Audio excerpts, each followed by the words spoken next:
Blog Talk Radio.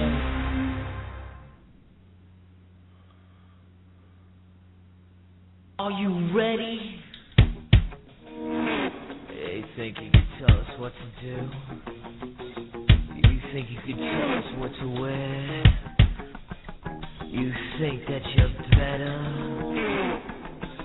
Well, you better get ready. Bow to the masses. Break it down!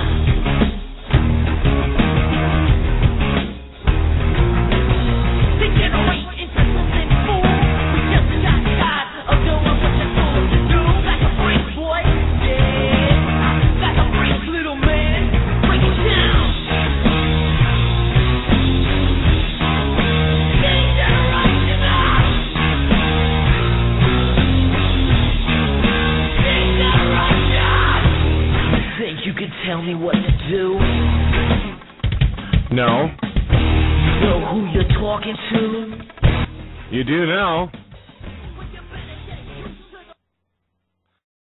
I'm talking to Johnny Storm with the Johnny Storm Show. I should say Late Night Liberty with Johnny Storm.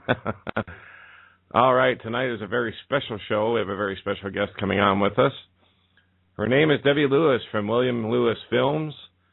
She also has a talk radio show on the internet called Securing Liberty Radio, and she's been a writer, producer of many of Williams' films, and the latest of which is the Ron Paul Uprising, which is, I can attest personally, is a very, very good film, not just about Ron Paul, but about what's wrong with our country and the direction that we're headed. So, Debbie Lewis, welcome to the Johnny Storm Show. Thank you for having me. I'm excited to be here. Oh, it's awesome to have you here. It's been a week in the making, but we finally got it. Well, you know, things happen. That's the way it goes. That's true. So, okay, I guess I'll start off by asking you, I know a little bit about William, that he got his start back in the, back in the 90s doing film work? He was actually working with Paula Records, Stan Records in Shreveport, Louisiana in the 90s, no, really late 90s, early 2000. He asked for a shortwave radio for Christmas, so I got him a shortwave radio, and the rest is kind of history. Wow, okay. He's been in the alternative media industry since early 2001. And he went into full-time filmmaking in 2004. Okay. He's made a lot of films since then, it looks like. He has. I mean, that's... I think we've got 11 altogether. I was going to say you've got, Beyond Treason, One Nation Under Siege, 9/11, Ripple Effect, Washington, You're Fired. I mean, the list goes on and on. You really should check out WilliamLewisFilms.com, ladies and gentlemen. If you want to be educated, they've got a plethora of educational films that'll teach you what you want to know. We do have several films on several different topics. Of course, we've got 2 on 9/11. We've got 2 on the Bill of Rights primarily, not the Constitution, but the Bill of Rights, part of the Constitution. We've got 2 on FEMA. We've got, oh goodness, what else do we have? We have the Washington You're Fired, which is about the Bush administration, and then Blood of Patriots and Don't Tread on Me. Those are the ones that are primarily have to do with the Bill of Rights. And now, of course, the Ron Paul Uprising, which is which is not only about Ron Paul. There's several things going on in that particular film. You know, what do you look for in a candidate? And yes. What characteristics should we be looking for in the man who leads our free nation? You know, the one that our founding fathers fought and died for and got out of the grip of tyranny of England, so to speak. Of course, there are a lot of people who say we're still actually a colony of England, and there's probably a little bit to that, but I've not done the proper research on that to talk about it. But, you know, then there's the media manipulation of elections in the United States, and, of course, that's been going on, but it was so blatant in 2008 when Ron Paul ran, you know, the second time, and this year it was worse. But this year, well, I think this year they tried to make it worse, but there was his supporters this year are tough, and they're not going to let him go down without a huge major fight. And in fact, I know massive groups of people that are not willing to vote for anyone else, no matter what. Even if he doesn't get the Republican nomination, they're going to write him in. They've just decided they're not voting for evil anymore. They're not voting for the lesser of two evils anymore. They're voting for someone who is constitutionally sound, and there is only one candidate that's constitutionally sound, and that's Ron Paul. Well, you're absolutely right on that point. And even I watched a little piece today on Fox News with Newt Gingrich, and he even had to admit that Ron Paul has a lot of support, that he runs one hell of a campaign, to put it in his words, and that he's hoping that somehow, some way, if he were to get the nomination, that Ron Paul and he could find common ground. I don't see that happening. Nope. Well, one of the things that the Republicans know right now is that they're not going to win without Ron Paul supporters. Right. Ron Paul may or may not get the nomination. We're actually fighting that he will, and many of us are fighting hard that he will. But if he doesn't get the nomination, we're not voting for any of the other Republicans. It's just not going to happen. So they know that for the most part there are a lot of people that might vote because they're so upset with Obama and his policies and his, lack of whatever, honesty for one, and forthrightness for another. But just to name a couple of things. But anyway, there's so many people that are upset over Obama's just lackluster presidential administration for the last 3 years that they may not be willing to vote for him, and they're not going to vote for Newt and Romney. They get no support there. So, there are a lot of people that say if Ron Paul does not get this nomination, that time is right for a third party, and Gary Johnson may get it by default. Just because people are not voting. But I will say again, the majority of people that I know, regardless of what happens with the Republican, the Republican nomination and whether Paul gets it or not, they're going to write him in. They're not playing this year. Right. He was so blackballed in 2008 that they're just not playing with him this year. And the Republicans know it's serious. They know. Yeah. And I know they know because I've called them. Yeah, so. Well, and what really floors me is I still have, so-called friends of mine anyway, on my Facebook page that still believe in the war on terror. They still believe in the necessity of TSA. I mean, completely brainwashed by the mass media, and they won't vote for Ron Paul. And I heard a gal the other day in the Glenn Beck show saying that, well, Ron Paul means Israel is going to be wiped off the map, and then they're going to come after us, meaning Iran. Yeah. And I couldn't believe how ridiculous that sounded. Exactly. And Glenn Beck even, which this absolutely floored me. I wrote a blog on it yesterday. He actually said in a race between Gingrich and Paul, he would go Ron Paul. Would he? Yeah, I never thought I'd hear Glenn Beck say that. Well, in 2008, he supported Ron Paul. In 2008, he made his little whatever plea after he left CNN, which, anybody that's heard even a half a portion of any of my shows knows that Glenn Beck, we are not fans of Glenn Beck. No, I'm not either. He ripped us a new one. Well, he tried, I should say. He ended up looking like a clown, but he tried to rip us a new one over 9/11 ripple effect. And he even had the producer Dave Von Kleist on his program and told him he could say what he needed to say. And of course, when he got to the studio here, not over there, but here, the local studio, they wouldn't allow him to speak. And Glenn Beck just sat there trying to make him look like a clown himself, but he himself, I'm talking about Beck now, ended up looking like the clown. So. Right. There's no love lost between us and Glenn Beck ever. And even when he came out and said, he's leaving CNN, he's going to Fox, and he's a changed man, and he likes Ron Paul and what he stands for, and now all of a sudden Ron Paul's got a shot, and he's not supporting him anymore. You know, right. What does that tell you? Well, he's a flip-flopper like the rest of the establishment. Yeah, exactly. But this is what people need to understand. There's a couple of things that really, really upset me when people say they support our troops. One of them is they support our troops, but they don't believe in Ron Paul's foreign policy. Right. Well, let's just make something clear really quickly. Ron Paul is the only veteran running, period. Yes. Democrat or Republican. Now, I don't know about the third-party candidates. I don't know them well enough right now because I've concentrated on Ron Paul and these. But he is the only veteran running. And wait a minute, when we're talking about abortion and whatnot, he's the only doctor running.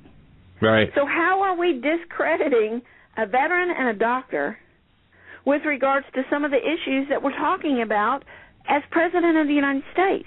Oh, and by the way, the troops support him as well. So if you're going to support the troops, then why are we not supporting a veteran, number one? Why are we not following the troops and supporting who the troops support, number two? And does that even make sense? It doesn't make sense to say you support our troops and not support Ron Paul. Right. And of course, he was able to clarify his foreign policy on the CNN debates last week, the one right before the primary, when he got to say, you don't understand. We're wasting money overseas securing those countries when we don't even need to be there. We need to bring our troops home, stop spending money over there, and secure our borders. Mm-hmm. We're securing other countries' borders, but we're not securing our own. People are not hearing what he has to say. Right. Well, and I like the distinction they made in the debates last week, or the distinction he made, because the moderator was trying not to make the distinction when they said, well, you would cut defense spending. Right. And he said, no, I would cut, he said there's a difference between, arbitrary spending and national defense. Spending billions of dollars on an embassy in Iraq that's bigger than the Vatican, for God's sake, is a lot different than cutting, our troops and cutting weapons to defend ourselves here at home. So he'd actually keep our national defense strong, but he's not for wasteful spending as the rest of them are. Right. So well, another thing that people tend to forget when you're talking about foreign spending on foreign and military projects and whatnot is that our country didn't, as a nation, the population of our country did not want to get into World War I. And they did not want to get into World War II. The population now, I'm not talking about a person here and a person there. The majority of the population had no desire to get into these foreign wars. We didn't want to get into Vietnam. We didn't want to, right down the line. You could go right down the line and you could say, no, they didn't want to participate in that, and that. But because of that, our way into these wars had to be orchestrated. Yes, they did. Right. And then the people supported it because they thought something bad happened when something bad was made to look like it happened. If people want to think about that, you talk about the Northwoods document, talk about the McCollum memo. Mm-hmm. In World War II, people need to read these documents and familiarize themselves with actual history. Our country didn't, the population had no desire to go to war. Now all of a sudden we need to go to war everywhere. Right. We've gone from a nation who didn't want to get into any war to a nation that wants to get into war with every country on the face of the planet. It doesn't make sense. And of course, Paul's blowback theory is brilliant. I mean, it's brilliant, not in the effect that, we want that to happen. Of course we don't want that to happen. But it makes perfect sense if you think about what he says. Yes. Well, and I don't know if you've ever read the book Extreme Prejudice by Susan Lindauer. I have not. Yeah, are you familiar with her at all? I am familiar with her. She's one of the first people prosecuted under the Patriot Act, right? Right. And I've actually had her on the show twice now. And after reading her book, I just had to call her or get in touch with her. And very gracious to give me an interview. And I'll tell you, the insights that she had being a CIA asset and having these back-channel talks with Iraq and Libya really gives you insight into how corrupt the system really is. Right. Because no matter how many concessions Saddam Hussein gave the United States government, Bush was hell-bent for war from day one. Right. And being a CIA asset, she also had prior knowledge of 9/11 and tried to warn everybody, and nobody listened. So in other words, in her opinion, they let it happen, and there were explosives in the towers. Right. And she doesn't know who planted them exactly, but, Mossad, whatever, doesn't really matter, but there were explosives in the towers. I mean, they don't come down like that. Exactly. It's just by a plane fire. So anyway, my point being is that no matter what, even prior to 9/11, Bush had plans to go to war in Iraq. No matter what Saddam Hussein did, whether it be, the weapons inspectors, the concessions on the oil contracts, they were going to buy 1 million automobiles from us every year. I mean, think of all the jobs that would have saved in this country, just by that alone. And then all the rebuilding contracts for rebuilding the infrastructure that was destroyed in the first war and then crippled by sanctions afterwards. I mean, it's just incredible how hell-bent we are for going to war these days, and there's really no reasons for it. There were no WMDs. No. There were no... And the thing that ought to irritate people, too, is anyone that paid any attention to that, it was a press club dinner or whatever it was, where Bush was actually making jokes about that. Oh, there's no WMDs over here. Yeah. The nerve of him. All I can think of is, how the hell, and I'm sorry about the language, do you get away with acting like that? You're the president of the free world, and you're making jokes about something that never, that you sent our young men and women into harm's way over something that you never found. It was faulty intel as well. Right. So how do you get off making jokes and lied about it when people died because of that? Oh, that infuriated me to no end when I saw him do that. Mm-hmm. I served 5 years in the Air Force in security police, and I only saw a few weeks of combat in Panama, and that was enough for a lifetime. And these guys are going back for 5, 6, 7 tours, and he's up there cracking jokes. I just... if I could have choked somebody through the TV screen, it would have been that night, I tell you what. Well, exactly. And so you have to sit back and, again, he's the only veteran on the in the race of the main parties. So, and he's got the support of the troops. So what is it that the people aren't understanding about Ron Paul? Right. Why can't you see what's right in front of your face? He's the only candidate who is constitutional. He's the only candidate that understands that Congress has not declared a war, and yet we've spent, billions and hundreds of billions, trillions of dollars in this war on terror, whatever you want to call it, and for what? So that our children can die. That's not funny to me. That's not funny to me at all. No. In fact, in the war on terror, we've spent nearly $6 trillion. Mm-hmm. And we've lost how many lives? And Bush is making jokes about it. And, of course, the very first thing Obama was going to do is bring our troops home. I've got a new mission. Within 16 months, our troops will be home. Well, they're still not home. They're still not home. He's a liar.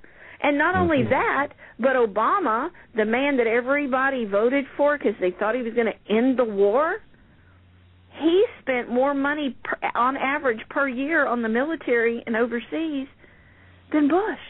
Yeah. People don't understand that. And he won a Nobel Prize. For what? I was going to say for what? He hadn't even been in office a year. He had office for a few months, and he wins the Nobel Prize. Yeah, exactly. He had done nothing. And in fact, if you remember, one of the very first things he did was sic drones on Pakistan. Yep. That's one of the very first things he did when he entered office. Mm-hmm. So you have a man who has won a peace prize for nothing, I would like to point out. Very good point. And yet we're going to say, we're going to criticize the Republicans, and we're going to say that Ron Paul's a bad guy when Ron Paul understands. He knows. We could save money, $1 trillion off the top, if we just end the foreign military policing of the world. Yes. Yeah, absolutely. And that, think of what that could pay for back here. Oh, yeah. Actually, we should save the money, but at the same time, well, our national debt is over $15 trillion, and they want to raise the debt ceiling again. Right. What we need to do is start cutting the budget. If that was your budget or my household budget or your household budget, you'd have to cut something. Right. You would not be able to continue to spend like that because you would lose everything you have. And that's the other part people don't understand. You can't spend $15+ trillion and not expect some kind of financial blowback. It's coming. Oh, absolutely. That's why my savings account now, and I've said this on the air before, so I guess it doesn't really matter. My new savings account is storable food, water purification tablets, and guns and ammo to protect it. I mean, because something's coming, and you're going to be considered rich if you have those things. Yep. So, I mean, and it's sad to say that. I never thought I'd ever have to say that. Really. But unless we get Ron Paul in there to change some things, and really, really fast, our window of time is closing here. Oh, I don't think people realize how close and how close we really are to the abyss of financial ruin. And that's what I think. Not paying attention, as long as the one thing that I've noticed is, as long as it doesn't affect them personally, like right now, this minute, right, they don't notice. Yep. They won't notice till they have nothing left. Right. And unfortunately, that means you and I will have nothing left too. Exactly. Well, that's the thing. Everybody right now is into their fantasy football leagues, and they at work and my day job, they call me a nut job and tinfoil hat and everything else. That's fine. Continue calling me what you will. But one day I'm going to be proven right, and I hope I am wrong. I pray I'm wrong. Oh, yeah. But getting back to your film real quick, the one part I found really interesting as well that maybe not a lot of people know about are the voting machines and how corrupt they are and how easily hacked they are. Right. And why we should demand a return to paper ballots. Could you expand on that a little bit? Sure. Well, there's a lot of vote fraud. In fact, we're seeing some already now with regards to the electronic vote and whatnot. But you have machines that are, number one, incredibly hackable. Yeah. And one Princeton professor, Ed Felton, and two of his students, their names were Ari and Alex, showed how you could easily insert a virus into a voting computer. Anyone who could crack open the little sidebar could insert a virus, and it took a matter of less than a minute. Mm-hmm. And people that, there are people out there that know what they're doing. It would be easy to do. You had the other point of calibration issues with regards to computer maintenance, and if they were out of calibration, they were flipping votes. That was a big issue during one election. You also had touch screens that are made in the Philippines with parts from China by a company in Venezuela that record votes for American elections. I mean, does that not tell you something? No conflict of interest there, is there? No, absolutely. And then you have, there are several things going on with regards to voter screen problems, including and this is just plain old maintenance. This has nothing to do with anything else. It's just memory overload, improper maintenance of the machine itself, programming bugs, viruses.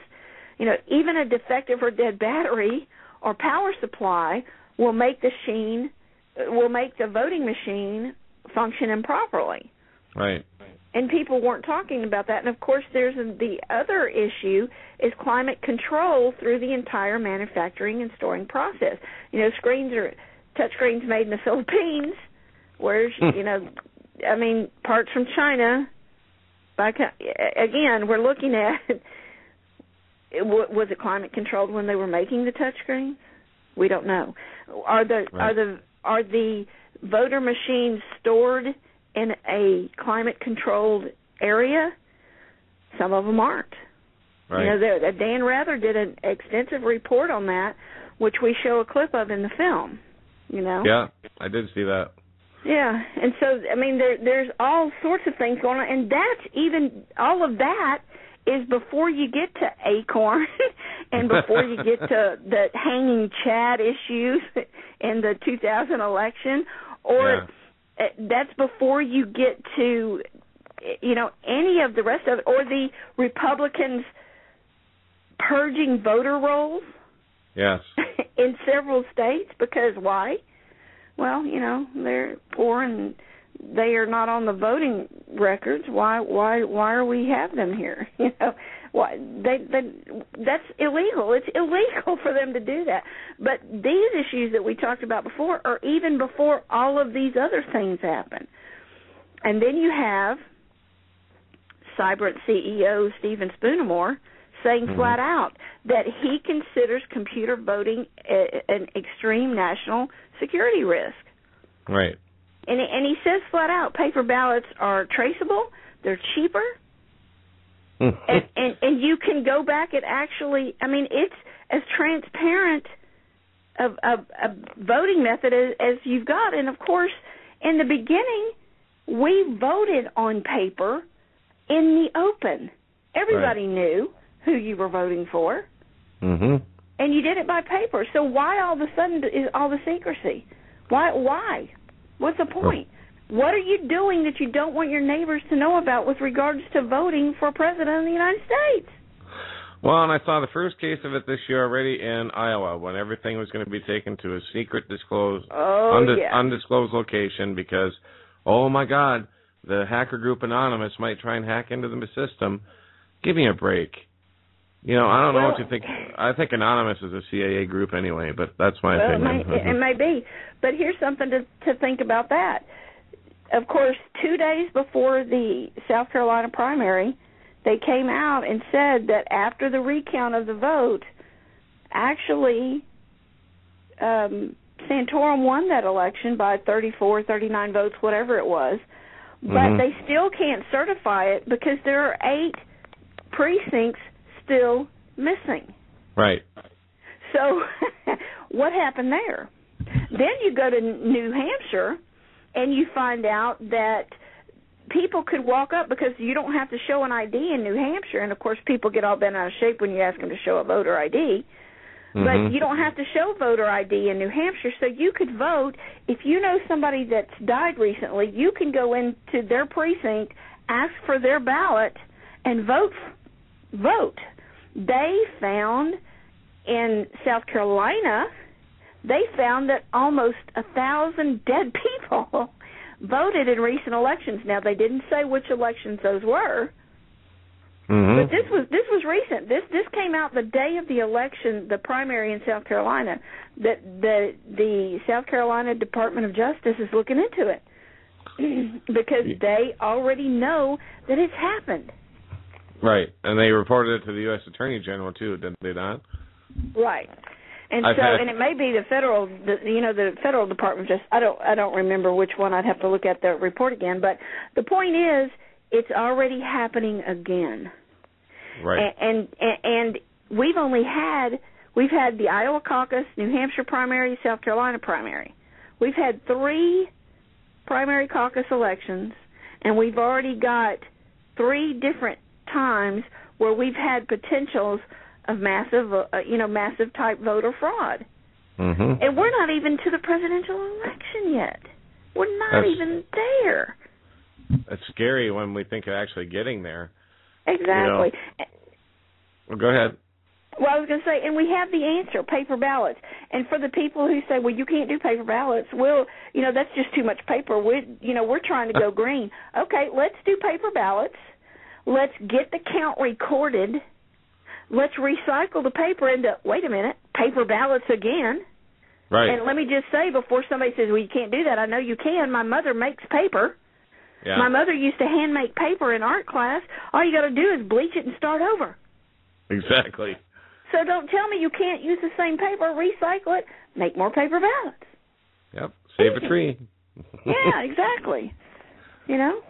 I just read an article today, since we're on this election fraud part of it.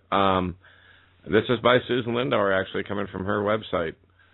I don't know if you remember this, but Michael Connell, Karl Rove's Republican IT specialist, died in a private plane crash 3 days before he was scheduled to testify in court regarding the middleman black box election fraud during how convenient. During the 2000 and 2004 presidential elections. So Rove, I guess, had publicly rebuked Connell for agreeing to testify. 3 days before his scheduled testimony, Connell went to the airport where his private plane was kept in a hangar. Connell made the statement to airport officials he wasn't sure if he should fly and thought someone might have tampered with the aircraft. A few minutes after the plane took off, it exploded in midair, and Connell was neutralized. So imagine that. Imagine. I mean, with friends like Karl Rove, however, you don't need the enemies. I mean,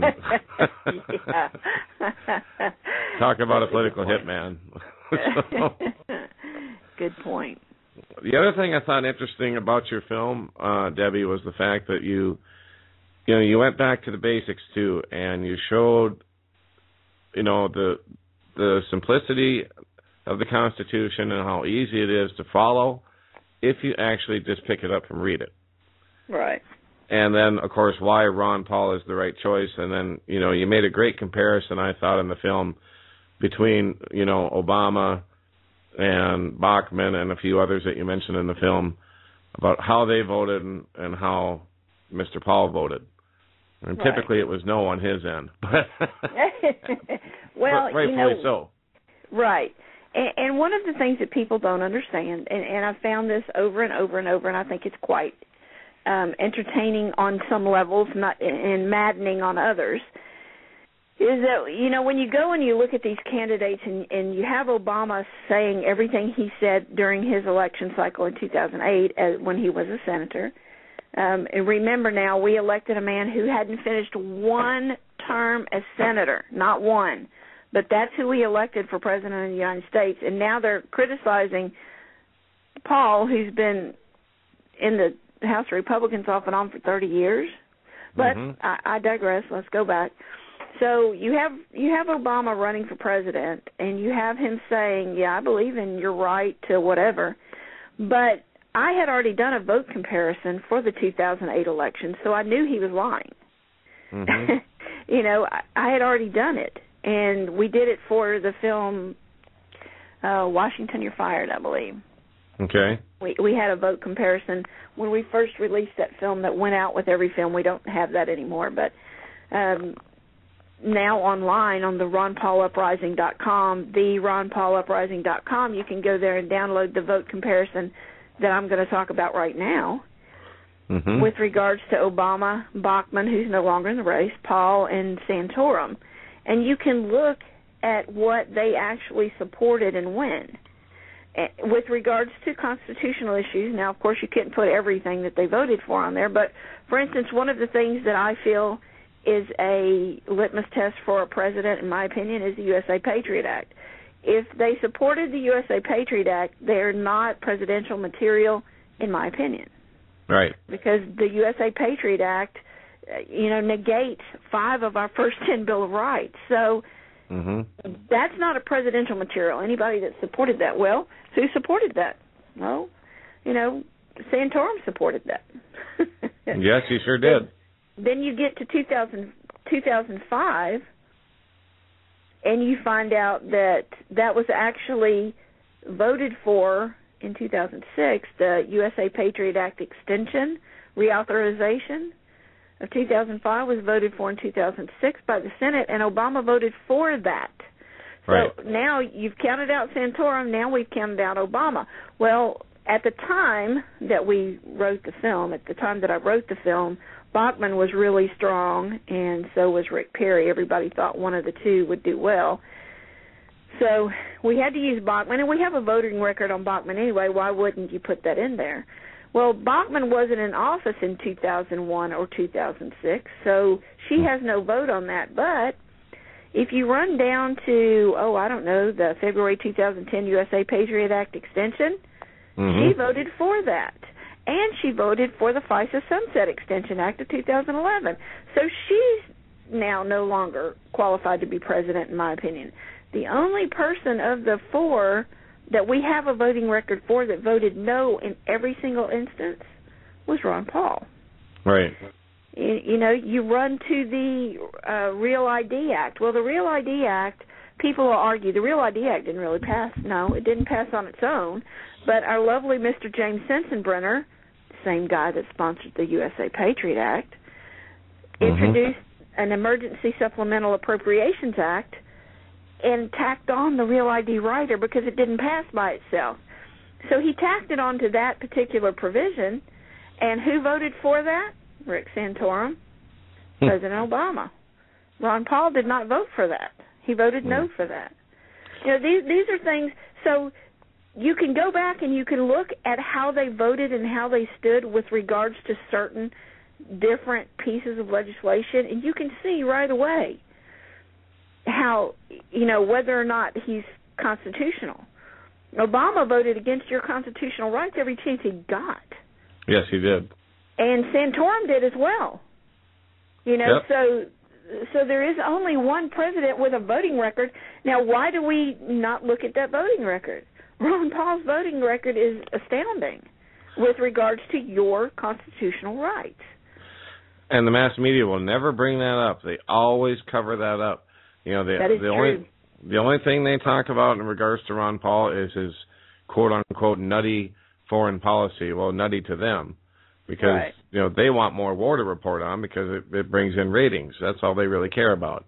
Yeah, so what people need, that translates, and this is where people need to understand, that translates into, the media likes to kill off young children, boys and girls, teenagers, just ripe out of high school for ratings.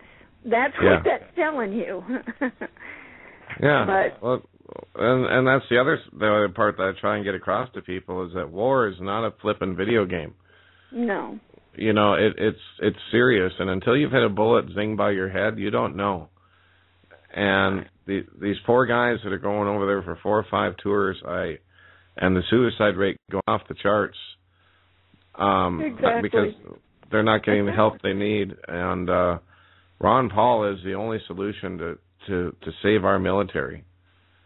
Right now, I don't know. If I were in the military right now, I would have such a tough time obeying anything Obama told me to do. Well, one of the things that's really kind of scary to me is that you go back and forth with this sometimes, but how do we have a commander-in-chief of the armed forces who has no idea about military and wait for it, he also probably protested it when he was in college.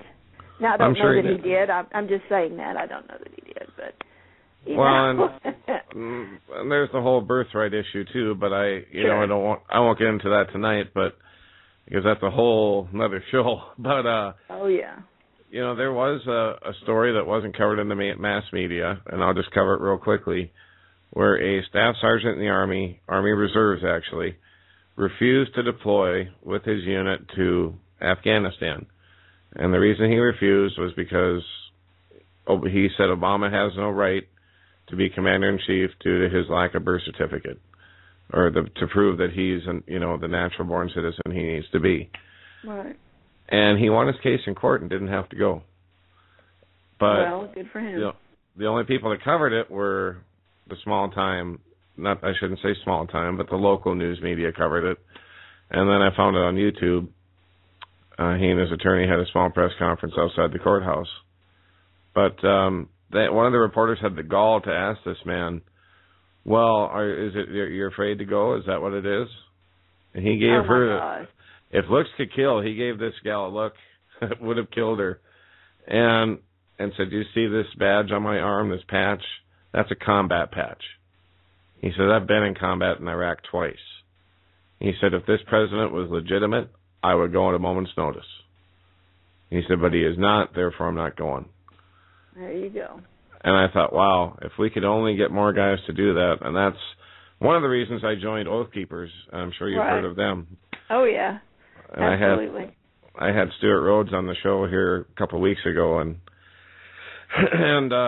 we're all hoping that if and when Obama or a future president orders the National Defense Authorization Act and to be put into place, that the military will stand down. Right. And declare that to be an unlawful order going against the Constitution. Well, you know, we're hoping that happens, but there's a precedent already that's been set, and that was during Hurricane Katrina. Mm-hmm. And during Hurricane Katrina, the National Guard joined the New Orleans Police Department, going door to door, confiscating weapons and removing some people from their homes. Mm-hmm. And in a video, we've got a clip of it, and they say, you know, we question this, but they did not do it. They questioned whether it's constitutional, but they didn't stand down. They moved neighborhood through neighborhood with the police department, and did what they were told to do. So, you know, I would hope that on a bigger scale that the military would stand down, but there was a couple National Guard units that did stand down, though. They, in all fairness, but not very many. There was two, and one of them's on oathkeepers.org. You can see the video where he told his commanders straight up, "We will not obey these orders because they are unlawful." Right. So we need it to happen en masse. We need to have 100% participation. But I don't know if are you willing to take any phone calls? We've got a phone call that's been on hold for a little while. Sure. All I can see is PM Walking Turtle here is his nickname, so let's see who we have here. Hi. Welcome, caller. You're on the air with Debbie Williams. Can you hear me? Debbie Lewis, sorry, from William Lewis Films. Are you there? Yeah, I should be coming through. Can you hear me? Yeah, we can hear you. Okay, good. Hey, Miss Patty. Hello, Miss Debbie. It's wonderful to hear you. I've been listening to the conversation, and I just would like to say that the Lewis films are some of the best that I've seen out there for informing on what is really happening and documenting, you know, because this is history that's happening right now, and we'll look back one day. And these films will be instrumental in teaching our young exactly what happens when you turn your attention away from your responsibilities, you know. But I just wanted to ask a question. Have you seen the movie, or not the movie, it was a miniseries, 1987 miniseries called America, spelled with a K instead of a C? I have not seen that. I've heard of it, but I have not seen it. Well, you know, I finally watched it yesterday. You can view it on YouTube. It's in 13 parts. It's a very, very long movie. Wow. But I couldn't pull myself away because Chris Christopherson and Mariel Hemingway, they were stars. But it's exactly what's going on now, and what our future could be. It was amazing to me to watch the slow degradation of our country right under our eyes with the people. You know, I've always wondered, how can they not see what's happening? How can they not be concerned? But when you watch this movie, it's plausible. You understand that the people are pushed to the brink of catastrophe in their personal lives, in their financial lives, in economic, environmental, everywhere. Everything's collapsing, and they're going to reach out for the first hand that says, I can do it better for you. I can make it better, you know? And this is how they've done it slowly over the decades, and just coming in and implementing step by step. taking a little bit of a right of way and instituting a little more hardship, taking a right of way, instituting a little bit more of a hardship, till the point where now they're just laying on, 40,000 laws that were passed within the last year. Isn't that crazy? It is That's crazy. insane. Yeah. But it makes no sense. No, it doesn't. But this movie is well worth the viewing. You should check it out. Oh, definitely. I'll have to do that. Someone else alerted me to the series Jericho. Have you seen that? Yes. I watched it on TV. That was before I got rid of my TV. That was one of the last things I saw. Oh, that's an excellent series. Yeah, but he was telling me, he says it's kind of scary too, because I think he said it was a season and a half long or something, but it's very much a mirror of what's going on now, kind of like you're talking about this film. It's very much mirroring what's going on now. And if people don't learn, that old adage, if we don't learn from our mistakes, we're destined to repeat them. We don't learn from history, destined to repeat it. Right. We can't be stuck in this situation over and over and over and over again. We can't afford to be. No. Well, in the movie, not to give away everything, but in the movie, which was in 1987, you have to remember, Russia came in after an economic collapse, and the United States could no longer support its army, and the American people needed the protection from the terrorists and everything, right? So Russia came in as supposedly to the people's knowledge, as just helpers, to run things and keep everything in check and make sure that everything ran right. Well, that was what the people knew, but behind the scenes, America was turned over to Russia. Right. And it showed the what is Obama's Youth Corps? What are they called? Yeah, I don't remember, but I know what you're talking about. Yeah. And that similar was to the brown there. shirts. Right. It's amazing, It really is. And of course, the country that holds the most of our debt right now is China.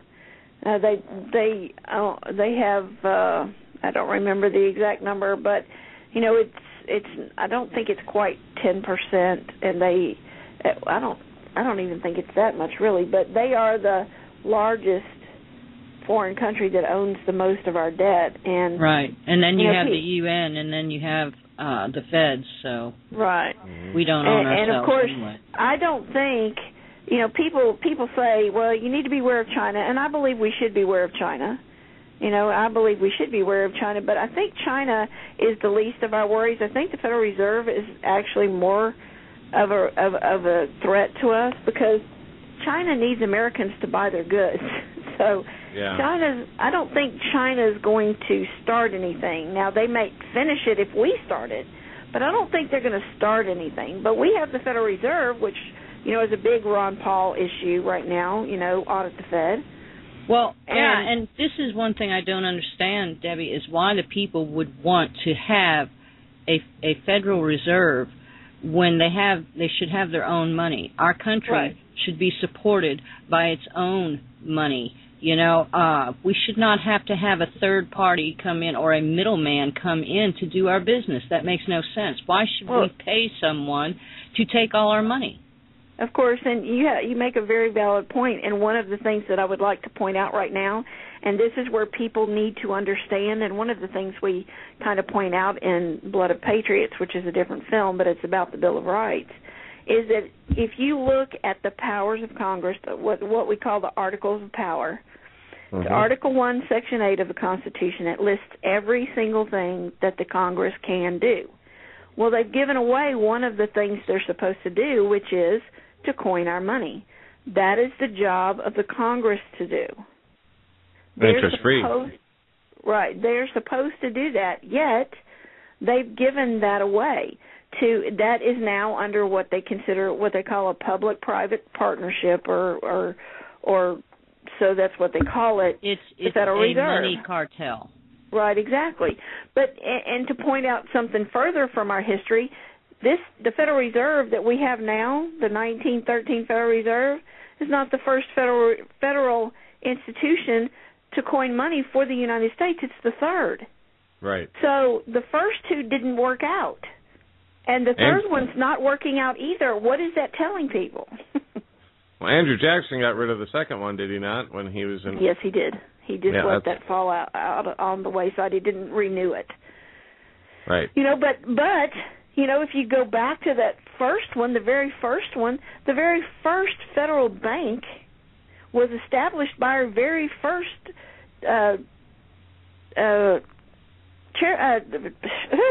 treasurer, the very first Department of the Treasury, Alexander Hamilton, head of the Department of Treasury, started our very first federal bank. He suggested it. Thomas Jefferson said, that's not the way to go. And Alexander Hamilton said, oh, yes, it is. And George Washington somehow was convinced by Alexander Hamilton and later said, no, that was a mistake. We should not have done that. They had but it was already done. They had a video of George in a brothel. Well, they told had him something. that if he didn't go along with it, they were going to turn it over to the media. Yeah. Well, they had something, but this is what. But again, learning from our history, or we're destined to repeat it. This is the third time that a federal bank has not worked out in our favor. The third time. So that needs to tell us something. Our founding fathers knew what they were doing. These documents may not be exactly perfect, but they are really close, really close. And so if you'll read the Constitution, you read the Bill of Rights, and I'm talking about the first 10 amendments, after that, those amendments need to go, in my opinion, because if we are a free nation, the people of the United States are free, and we're equal, and if you walk yourself back to the founding of this country and you say that not only is it a free country, but it's a Christian nation, then you use the word, all men are created equal. Men in the Christian Bible in the beginning refers to mankind. So we don't need any of the Bill of Rights, any of the amendments past the first 10. And the 9th and 10th Amendments specifically protect the individuals, you and me, and the states. Right. And so Go ahead. Well, what I was going to say is, so what you need to understand is you need to understand the Bill of Rights and the Articles of Power. And then you need to look into the Electoral College and the truth behind the Electoral College. And then we can get somewhere and fix this country. I completely agree, and I, in particular with the 10th Amendment, I think what's going to end up happening in this country, what's going to have to happen, is that it's going to have to be fixed from the ground up. We're going to have to start at the county level, the state level, and start nullifying these unconstitutional acts such as the NDAA, the Patriot Act, and just stop enforcing them in the individual states. Right. Which is what Stuart Rhodes would call nullifying. Right. And in fact, a county in Colorado is doing that right now. Stuart Rhodes is helping with that effort to nullify the National Defense Authorization Act in that county. So they will not allow the feds or the military in that county to enforce those rules and laws. And in Montana, they're having a recall petition for their state senators, or their senators. So, those are the types of things that they're going to have to do to make our country better as well. Besides Ron Paul Uprising, that is. But it has to start at the grassroots too. We need a joint effort in that respect, I believe. Right. Well, I agree, and a lot of people are saying the same thing. You got to start locally and work your way up, because you're not going to fix it starting at the top down. But we have a unique opportunity, and that unique opportunity right now is Ron Paul, because he is constitutionally aware, and he supports the Constitution. He understands the role of government with regards to the Constitution, and that's what people need to understand. And that's what they're missing. That's what they need to understand. Another thing, too, is that Ron Paul has always been a constitutionalist. He has never veered from it. This isn't just a campaign ploy of sound bites and things to make him look good. This is who he really, he's the only real candidate out there. Right. But can someone explain to me why, when they hear his message, I mean, I've even had people watch this film and go, well, that's all well and good, John, but I still think he's a kook. And they can give me no logical reason why they feel that way, other than the fact Bill O'Reilly said it. Because the media, this is another thing that I talk about, and I talk about it a lot. I talk about it in this film. I talked about it in Washington You're Fired. I talk about it a lot. But one of the things that we have to understand is the media is selecting our candidates. They did it in 2008, and they weren't even secretive about it.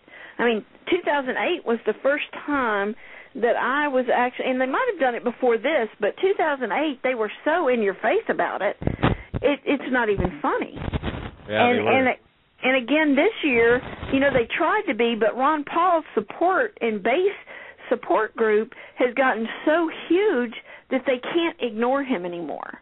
They have to take, I mean, they're not going to take him seriously, obviously, but they have to at least acknowledge that he has a following, because they also know that they can't get anywhere without him. They are not going anywhere without Ron Paul's fan base support, or his fan base. I say fan base, but you know what I mean. Right. They will get nowhere unless they somehow, some way, try to make amends with Ron Paul. And personally, I just don't see it happening. I think they're gone. But I'll tell you what you can do, and I've done it already. I've called them twice, and I called the committee in Arizona. But the GOP National Committee, if you want their phone number to give them a call, their phone number is 863 8500. 8500, okay. And I suggest that everybody call them and ask them why they are allowing the media to get away with painting Ron Paul in such a bad light when he's the only constitutional candidate there is. Now, I had to call them over I called them over something else, but this is a good time to give them a call, because they will tell you, and I can already tell you what they're going to tell you. Well, we don't support any one candidate right now. We are just as interested in this vetting process by the people as you are, and we're going to support whoever ends up to be the nominee. Right. Oh, really?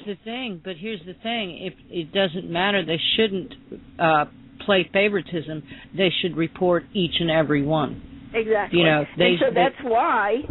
I mean, that's why you need to call them. That's why you need to set them straight. Because I told them flat out. I said, look, I had to call Arizona because the Arizona GOP took down a poll which they put up, and Ron Paul was so far ahead that they took it down and said it wasn't scientific, that the Ron Paul people had entered the poll and took over the poll, and they were voting multiple times and blah, blah, blah. So I just called them and I said, first of all, can you prove that people voted multiple times? Because if you can't, then you need to put the poll back up. And number two, and I told this on the GOP national level too, I said, number two, the people are talking to the GOP right now.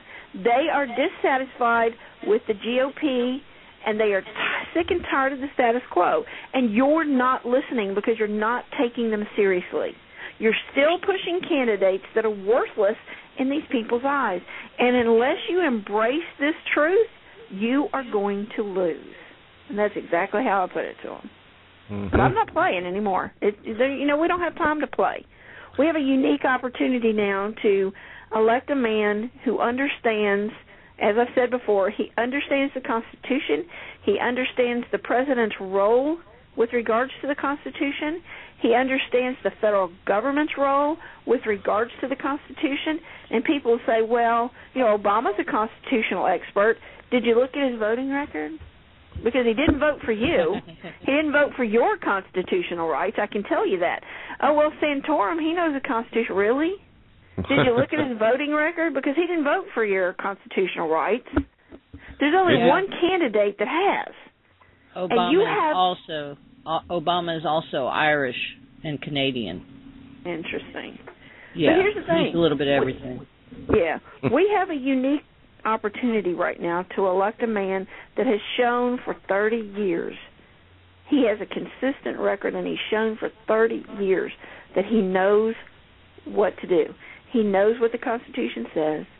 And if we have any concern for this country whatsoever, we will vote for Ron Paul because he understands the Constitution. He understands what he has to do. And what surprised me about 2008, getting back to what you mentioned earlier about how they were so in our face with Obama, and then, of course, McCain and Palin. But, and boy, what a ploy Palin was, huh? I wish he was in Alaska. But anyway, why did they never vet Obama? Why did the press never investigate him? Not even one iota. They didn't even talk about his voting record in the Senate, for God's sake. Maybe a little bit. But they never talked about his past. And, of course, he's hired lawyers in 12 states to keep his school records closed. Right. So why didn't they vet him out? They vet everybody else out. I just don't get it. Well, there was some talk at the time. Now, I don't know if everybody still feels the same way. There was a little bit of talk in the alternative media at the time that they were going to use Obama as a tool to get the natural citizenship taken off the books, basically. They were going to overturn the national, citizenship part of the president, of becoming president. I don't know where my mind's going, but in preparation for anybody, I don't know, Arnold Schwarzenegger to run for president of the United States. And you think about it, you think about the fact that Obama's going to be the first black president. No one's going to challenge that because the black community will come unglued. And right. I'm not being racist. I'm just calling it like I see it. He's the first black president of the United States. He is extremely articulate. I mean, as long as he's got a teleprompter, he can give you a speech. I'm going to tell you. I was just going to say, he's awesome at teleprompting, you bet. Yeah, but I'm going to say, I mean, he's nice looking. He comes across well. He when he's prepared and has that teleprompter, he can deliver a speech. So you've got a lot of people, and I have friends now that they're not going to not vote for Obama. And part of the reason is because he's black and they're black. And that's sad, but it is what it is. Right. But I think that you've also got people that voted against Obama just because he was black. They didn't take into account what he said. He said, his campaign promises were great. And if you didn't bother looking at his voting records, he said a lot of wonderful things, Mm-hmm. I just happened to had already done the vote comparison. So I already knew that he was lying. I already knew that. And we tried to convey that to people, and with very little luck. But we tried. We did what we could do. Well, it's been proven now especially with Ron Paul's surge, and I love the film title Ron Paul Uprising because it's so fitting. But a lot of his surge has been disenfranchised Obama voters from 2008. Right, exactly. Independents and Democrats and black people too that are coming right. his way. Oh, absolutely. And so I mean he's got nationwide appeal, not just establishment Republican appeal. It's nationwide. And the Republicans know this, and like you said, they can't win without him. So, and he's going to have enough delegates to where he's going to be a force to be reckoned with at the convention. Right, exactly. So it's really going to be interesting to see how this plays out. Do you know what I think? If you remember Ron Paul when did he come on the scene to even show himself in a political light? That was in the last election, right? Before that, he was just a congressman. He went there, he did his job quietly, was never in the limelight. He did not, he wasn't on the circuit. And so 4 years, or not 4 years, the last election, he comes up with no media whatsoever. And now this is his second time up before the people. And he has the amount of people that are joining the Ron Paul revolution, that the uprising, the Ron Paul uprising. These people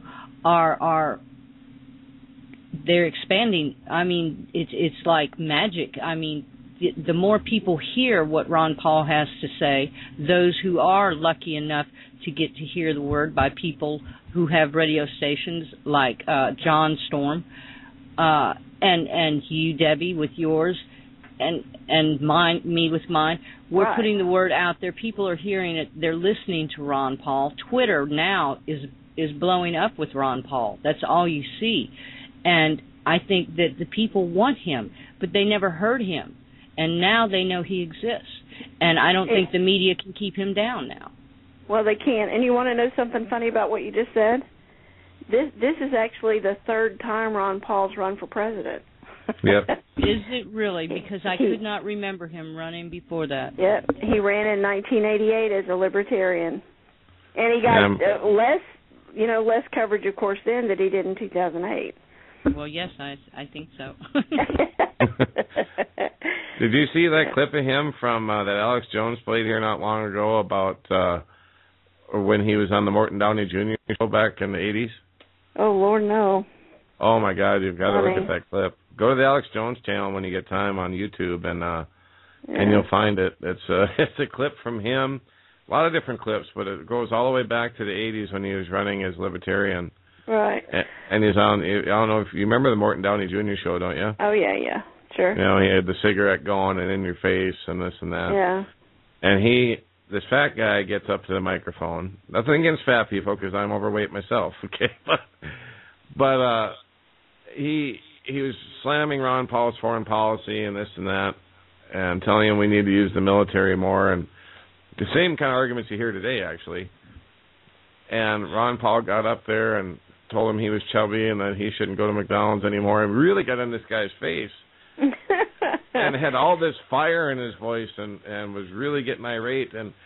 But yet you look at compared to the Ron Paul today, you're like, wow, is it the same guy? Now, well, granted, he's several years older, but yeah, he's 20-some years older now. But it's really fun to go back and see that fire, and he's still got that fire inside. He just presents it, in a different way, But it was fun to watch that clip anyway. Right, exactly. And we found a couple of older clips that we used in the Ron Paul Uprising just to prove the point that he is actually very consistent. Mm-hmm. He's been in the House of Representatives off and on for 30 years. His message has been consistent the entire time, and he says flat out, he tells you flat out, look, the Constitution says this, and this. We don't have the authority to do what we're doing, as a country, as a representative. So, yes, he has to vote no a lot because the Constitution says that's not your place. Mm-hmm. And the Constitution is clear. If you read the Articles of Power, Article 1, Section 8 of the Constitution is clear. Then you go and read the Bill of Rights, and it tells you flat out, you can't do that, you can't do this, and oh, by the way, you can't do that either. And Ron Paul's the only one standing up saying, we can't be doing this. This is wrong, and we can't be doing this, Mm-hmm. And so, people need to realize, they need to take a look at our history. The status quo politicians, one of the things that we do is we get angry. And so let's say we have a Republican in office and we get angry at the Republicans because we don't like the way they did things, so we vote in Democrats. We get angry at the Democrats because we don't like the way they did things, so we vote in similar Republicans that we got rid of before instead of new Republicans that have different and better ideas. So then we get mad at those Republicans because they didn't do anything different. So we vote for the same type of Democrats we just voted against to put Republicans in office. Again, we have an opportunity to vote for a candidate that is not a status quo candidate. Yeah. We have an opportunity to vote for a man who upholds the Constitution. Who doesn't want... I mean, I can't imagine anyone would not want to support a candidate who actually upholds the Constitution. Yet that seems to be a dirty word today. And the only one that stands for real change because of his constitutional stance. We Correct. haven't had a president that obeyed the Constitution since, good Lord, JFK. Right. And I don't even know that he was completely true to it because I haven't studied his whole presidency enough. Right. But I do know this. He did try to restore us to our sound money. Right. And I think that's part of the reason he was killed when he was. I think you're probably right. And you look at Abraham Lincoln, too. He tried to restore us to the sound money, and he was killed. Seems kind of a eerie parallel there. In fact, the executive order is still in the books. Right. But nobody dares use it. So, sure. If they want real change and they want real hope, it's not just rhetoric with Ron Paul. That's the real deal. Right. And that's what I can't seem to get across to people is, look, if this NDAA stands as it's written and we don't get it repealed, what you saw happen during Hurricane Katrina is going to happen everywhere. And on a massive scale. Exactly. On a massive scale. And you know that talking about detaining people, let's just talk about that for a second. You talk about detaining people with the possibility of indefinite detention until the conflict is over. Well, we've been in a state of perpetual war for how long? 11 years. Yeah, almost. But even before that, I mean, we are constantly in a continuous state of perpetual war. So when does the conflict end and when do you get to go home? You don't know that. No. Because they won't undeclare a war. They never undeclare the war. War on terror is against a war and a tactic and an idea. It's a never-ending war. Exactly. So a war on terror is a war against the people. Right. Exactly. And they've already got the facilities to house the people that they decide to detain. Yep. They've already got the facilities. By the way, watch Camp Fema, another Debbie Lewis and William Lewis film. Yeah. But, my point in bringing that out is, though, people don't understand the precedent has been set. It was set in World War II. When they deterred, 2/3 of the people they deterred in World War II were American citizens. Yes. And you say, well, yeah, but they were Japanese. It doesn't matter who they are. When you're an American citizen, you don't differentiate by whatever you want. I mean, you can't differentiate by color. You can't differentiate by nationality.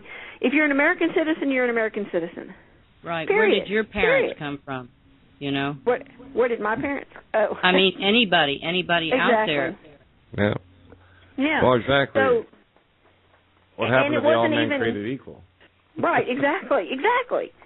And so now you're to the point where during World War II, most of those that were deterred were Japanese, but there were Italians and there were Germans. Yep. And so you look at this and you sit here and you think 2/3 of the people deterred during World War II were American citizens. They were put to work as slave labor for the Army. Well, what do we have? We have the citizens, we have what is that, Army Regulation 210-35? Mm-hmm. Civilian inmate labor camp? Yeah. Well, that's already been done, too. That was done during World War II as well. We had them on the base. We had them at Homestead Air Force Base when I was stationed there in the 80s. We had civilian inmate labor on the military installation. Right. So they were howling on the It's already done. Yep. They're just waiting for you and me. Yeah, they are. And we'll be the first. We'll be some of the first to go. Believe me, we're on the red list. I'm sure. Yeah, and my friend Patty there. Yes, Patty, you're on it too. Oh yeah, I've been on it for a while. That's okay, Obama. I'm ready for you. Come get me. Are you going to bring the Kool-Aid? Yeah. I'll fix him a cup of tea. Yeah, there we go. but you know, people laugh about it, but it's serious when you think about the ramifications of what has already taken place. Some of these things that people think are fictitious have already happened, and on a grand scale. Right. It's not going away. It's still there, and they're still going to do it. It's just a matter of when. Right. You know, just a matter of when. Well, that's just it. It's a matter of what kicks it off and when. And Susan Lindauer and I were talking about this last week when she was on my show. And we both agree that we feel that within the next 18 months, we're going to have another big false flag terror attack, more than likely to deal with nuclear weapons at this time. Either a dirty bomb or the real thing. You know, one of those suitcase nukes that Russia can't seem to find. And I hate to say that. I pray that we're wrong. I really, really do. But I think that's what's going to happen, and they're going to probably try and blame it on Iran and use that as a pretext for another all-out war, which would in turn kick off World War III, because you've got China and Russia who both said we're drawing the line there. Right. You know, they're on record, especially China, because they've got the most to lose in a war with Iran. Right. So I hate to say it, but I think that's going to be the event that kicks it off, and they've already got a list. They've already got their list made up of the dissidents they want to take in. And that brings me back to another point of I watched the documentary Auschwitz about the German death camp, and originally that was planned and made for dissidents of the government. So anyone that didn't agree with Hitler was going to go there. Man, does that parallel what we're seeing here today, and it's frickin' scary. Yep. People need to wake up. They really do. You have an opportunity to stop this nonsense. Are you going to take it? Right. You know? And people say, well, Johnny, you're just trying to scare people to get ratings. No, I'm not. I'm trying to scare you out of your slumber. Look at the history.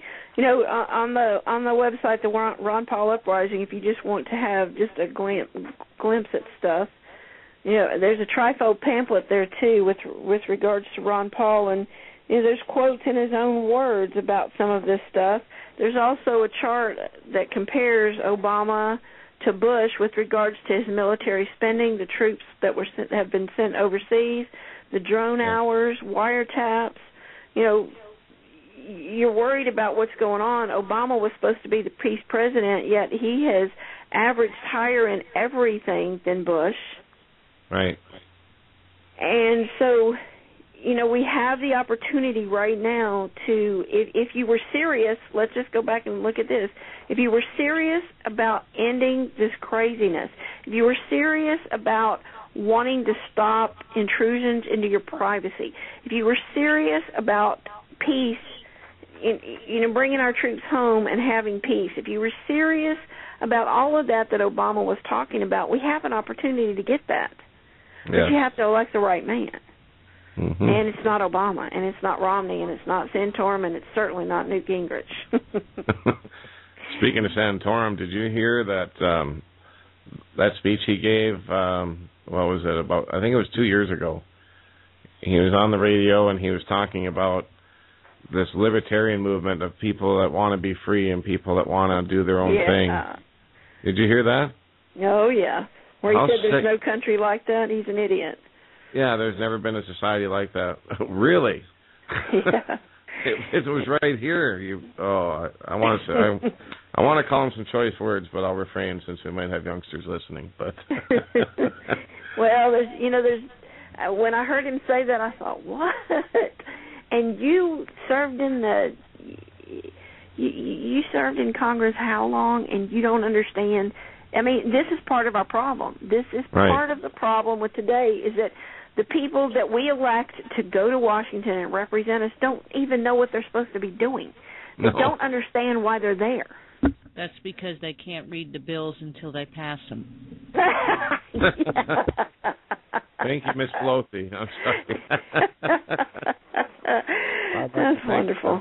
Boy, I'll tell you. Yeah.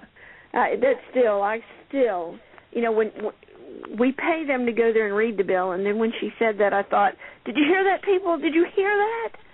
She told you what they're doing. But and then Newt snuggling up with her on the couch, talking about the carbon tax. Old Newt. He scares me. He scares me more than China. Oh, he could. I think between him and Santorum, it's a toss-up of who would be scarier as president. Oh, he wants the kids in school now to become the janitors, Next thing you know, they'll be working at Kentucky Fried Chicken. Yeah, there you go. Well, and then if you're caught with more than 2 ounces of marijuana, he wants you executed as well. Yeah. Oh, what a guy. And the funny part about that is, not to get off on another subject, but, I mean, even Ron Paul has talked about this, too. What's funny about that is our founding fathers grew hemp. Yes, they did. I mean, you had to, it was a cash crop. And, of course, there are so many industries. We could settle our financial burdens and our financial debt and everything if they would just legalize it and turn it into an industry, because it's an industry. It's got health benefits. Number one, and I'm not talking about just smoking pot. I'm talking about hemp oil, hemp seeds, and salad. That's good for your health. It's good for your body. Then you can make clothes out of it. You can make gasoline out of it. You can make endless possibilities. Somebody told me one time there's at least 28 different things you can do with hemp. Mm-hmm. And it's sustainable. So and you get more than one crop out of a year. So what is it that people don't understand? The only thing they see is it's an illegal drug, and we can't have that. Our founding fathers grew it. It was it was almost required. It might have been required. Somebody told me that it was. I don't know that I haven't actually looked that up. But hello. Well, they required it with a lot of farmers in during World War II. I just watched one of the government-produced films, one of their propaganda films from 1941, that showed how to get to be a hemp farmer and how to cultivate it and where you get the seeds and how you get your special stamp to grow it and everything else. And it was Hemp for Victory is what the film is called. Oh, I've heard of that. I need to watch it. But, here's the point. How did we forget about that? Yeah. How did we forget that? Well, DuPont has their patents on the nylon ropes. You've got the cotton industry who doesn't want it because hemp clothing doesn't shrink or fade nearly as fast. Right.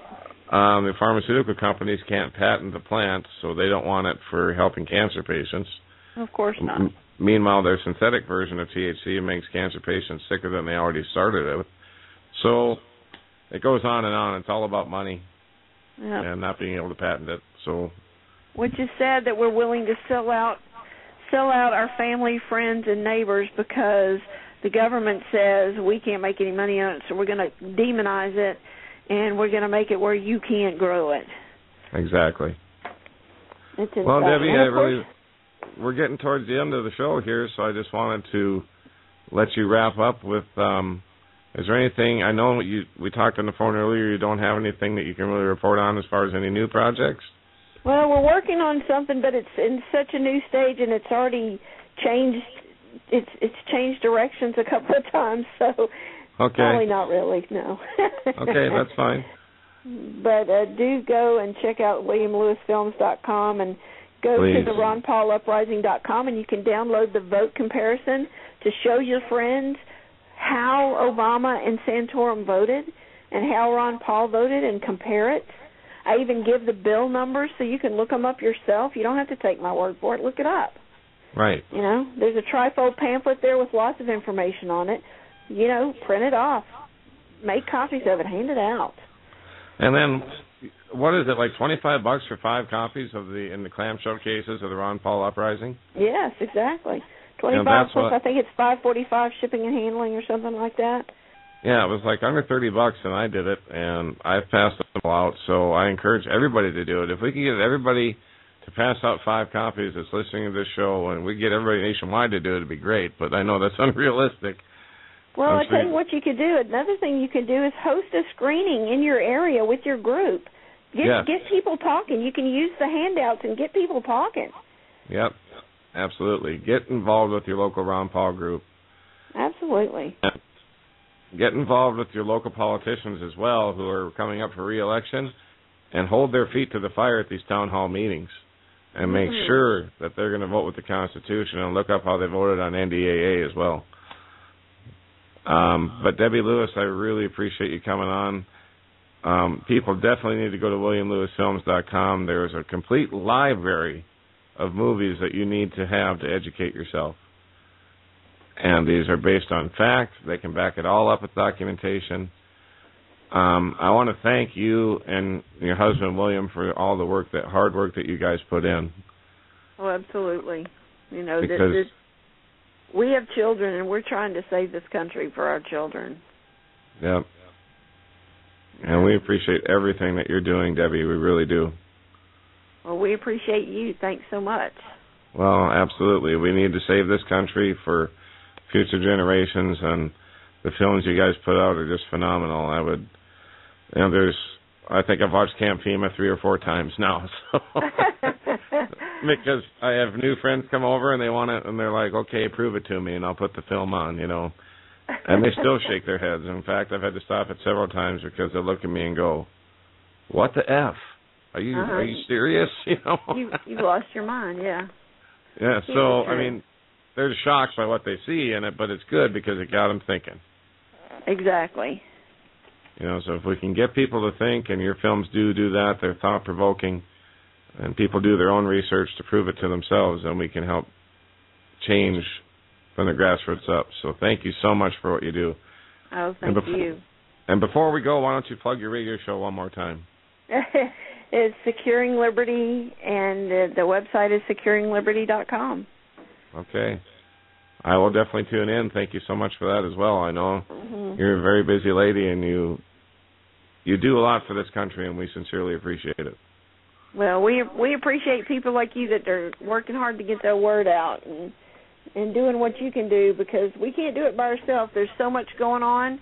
We need everybody to participate. We're not going to save this country, just us. It's going to take everybody, and you're going to have to get involved, and you may have to get involved in ways you don't want to, but you still got to do it. Absolutely. Yeah, it's time to get off the couch, turn out the NFL, and get involved before we lose everything we've got. So Absolutely. Thank you very much. Thank you so much for coming on. We appreciate the callers calling in as well. That was Patty, that was a surprise. I actually know her, so. Oh, awesome. That's perfect.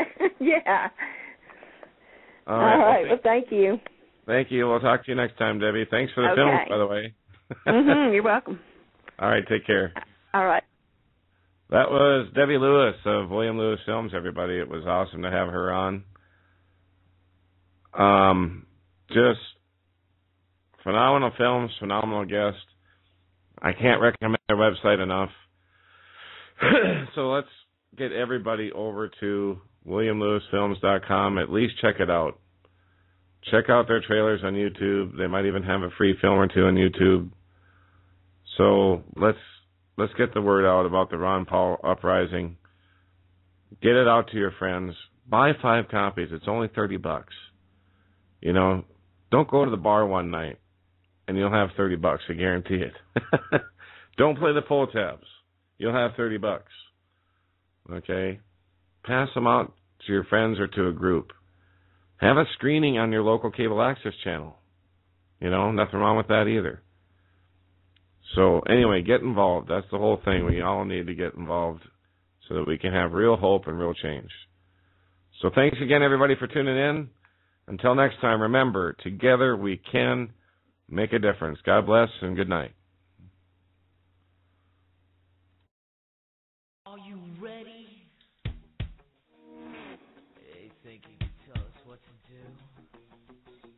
You think you could tell us what to wear? You think that you're better? Well, you better get ready. Bow to the master.